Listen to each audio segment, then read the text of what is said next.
मान्यवर देश बंधु विश्व बंधु श्रोतागण नमस्कार।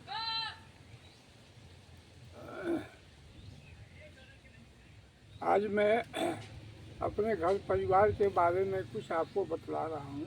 घर परिवार का मतलब माता पिता के बारे में। माता पिता के बारे में बताऊँ, देखिए बैसाख महीना दिन है। अभी बैसाख महीना के दिन में पर्व त्यौहार तो करीब करीब सब समाप्त हो गया, तो हम लोगों का बैसाख महीना ही पर्व है, पर्व का महीना। यानी बैसाख महीना वो शुभ और पवित्र महीना माना जाता है। और इस महीने में हम लोग संकीर्तन गाते हैं। संकीर्तन रात्रि समय में ये एक गाँव में आस पास के सभी गाँव में करीब करीब लगभग गाँव में संकीर्तन होता है।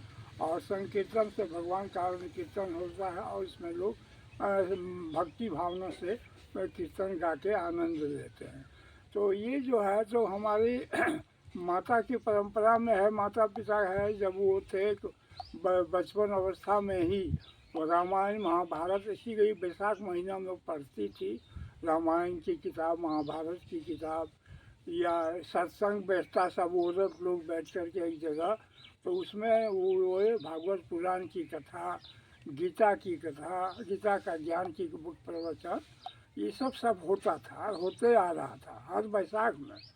तो माँ का जो है जब तक है तब तक अपने से भी की, आ गई अपना नैहर से ससुराल आ गई, वहाँ भी वही होता था। नैहर में भी वही, आमदीहा गांव नैहर है, ससुराल डुमरिया गांव है जहाँ भी मैं हूँ।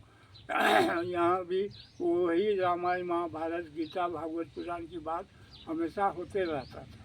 तो ये चीज़ जो है हम आपको बरकरार रखने के लिए हम लोग अभी वीडियो का सहारा लिए कि वीडियो के माध्यम से हम अपनी धार्मिक भावना या ईश्वर भक्ति की भावना को विश्व में प्रकट करें और विश्व के मानव तक पहुँचाएँ।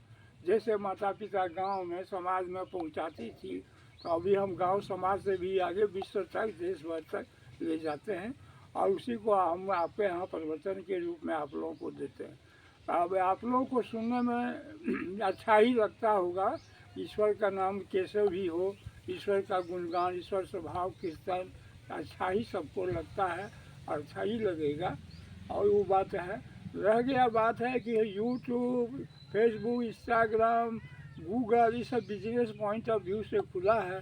और वहाँ मैं भी उन लोगों में जो चैनल खोला हूँ, ये भी तो निस्वार्थ तो नहीं खोला हूँ, इसमें भी बिजनेस पॉइंट ऑफ व्यू से मैं भी इस चैनल को देखता हूँ।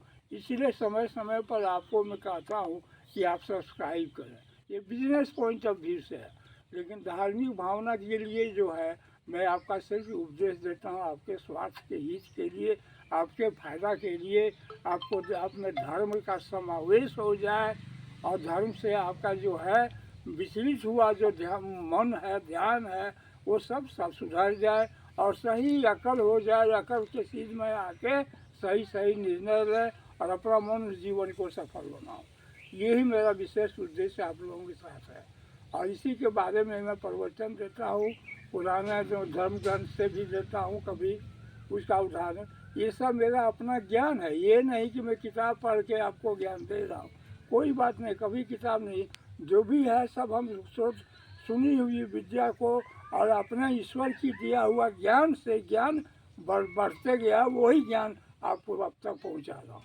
ईश्वर ज्ञान अब तक पहुँचा रहा हूँ। इसमें हमारा माता पिता का भी, जब हमारे पिताजी हमेशा पॉकेट में हनुमान चालीसा रखे रहते थे, जब भी कहीं जाते निकलते थे हनुमान चालीसा पॉकेट में रखे रहते। उन पर बहुत ज़्यादा असर जो भक्ति था, राम और रामायण, राम कृष्ण का, उसी तरह हनुमान जी का भी भक्ति जो उनका मानना था कि हम कार्य सिद्ध हनुमान जी को रखेंगे तो हमारा कार्य सिद्ध हो जाएगा। जहाँ भी कोई काम के लिए, परोपकार के लिए निकलते थे, शादी ब्याह बरतू करने, एक बरतुहार थे बहुत बड़ा, तो बरतू करने के लड़का लड़की को तो वो हनुमान चालीसा साथ में पढ़ते लिए जाते और कामयाब होके, सफल होके चले आते। तो इस तरह की धार्मिक भावना तो हमारा नस नस में बचपन से ही माता पिता के से ही। और पिताजी हमारे बहुत बड़ा शासक भी थे, हमारे लिए हमको बहुत कड़े शासन में रखते थे बच्चे से। और माता भी जो है ज्ञान के शासन में रखती थी और भक्ति के शासन में देती। तो तो ज्ञान भक्ति और कर्म योग हमको माता पिता से भी मिला है और अपने से भी ज्ञान से भी भगवान ने जो ज्ञान दिया, भगवान को माता पिता माने तो भगवान भी वही ज्ञान भक्ति का कर्म योग, भक्ति योग, ज्ञान योग, ध्यान योग, ये सब जो है वो बुद्धि योग, समर्थ योग, ये सब योग भी उन्हीं की कृपा है।